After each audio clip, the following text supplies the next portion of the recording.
about the first half and the lead they got on? Well, they came out ready to play, and we didn't. It's just that simple. I told them if they got a half a sandwich, a half a scholarship, you know, they'd be upset. Even if you don't like the game, you should come out with the responsibility of wanting to play. And UMass, on the other hand, came out and played 100%. So you got the perfect storm during the end of the game. Game over. Did you guys stay on the road after Xavier? How hard is it No, to do we that flew back to home, back? but, you know, we got in. Well, again, I'm trying to tell you, if we really cared about the student athletes, and I think we try to, we don't belong in this league. You know, in another 2 weeks we'll be in Rhode Island. You hit a golf ball in the ocean and come back. You're not. I don't give a shit though how much travel you had. You know, you can lay you know, all you gotta do is get your nose in the chest, defend, and actually I'm quite more worried about them academically than I am. No one's gonna remember 5 years from now who the hell won this game. You know, but they're always gonna remember they didn't get a degree or an education. And the thing that travel for us compromises the most is their ability to get a good education. When you, in the first half, actually mentioned the game, you didn't shoot well. I don't care if you didn't shoot well, you can always defend. We didn't play, they played terrific, with attitude, energy, and effort. They played like, you know, they wanted to win. We played in the afterglow of a nice victory, and, you know, that was it. So, I mean, we beat ourselves. Forget about the missed free throws or the turnovers, or all that stuff's bullshit. You know, we didn't come out and play. They exceeded us in intensity level, and they won. Obviously, you're rewarded with a win. Case closed. Given your record in some of the games you have, is this does this feel like an anomaly for you guys? No. A what? Yeah, no, I just that's the. I'm sorry, Does this feel like an anomaly for you guys? Well, I don't understand. You're 18, 19, 20 years old. I mean, today, you know,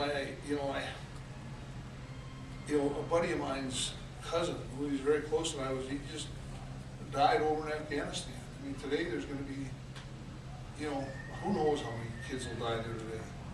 And they're the same age. You know, and this is a game, and you should want to play a game.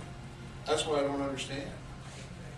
You know, and, you know, it begins with me. I got to look at myself and say, what didn't I do to provide the attitude, energy, and effort that they needed? And then they got to look at themselves. It has nothing to do with, I mean, you know, listen, we said 34 can hit a three. Conklin's our captain, he's a senior. 34 hits 2 threes on him, and he's way the hell off. And then when he drove out, I mean, that's what he is. He's a three-point shooter. Now, if your senior captain is that way, I don't care what his leg is. He's got some kind of a leg injury. If you got an injury, don't play. You know, when you can get up there, I'd rather have a handicapped guy cover him. You know, I mean, I used to coach wheelchair basketball. Those son of bitches came to play every night. No, really, it was one of the most rewarding experience of my life is coaching my wheelchair team and the Special Olympics that I ran and coached in Utah. You know, I can get a Special Olympian to get excited, and no derogatory remark to them.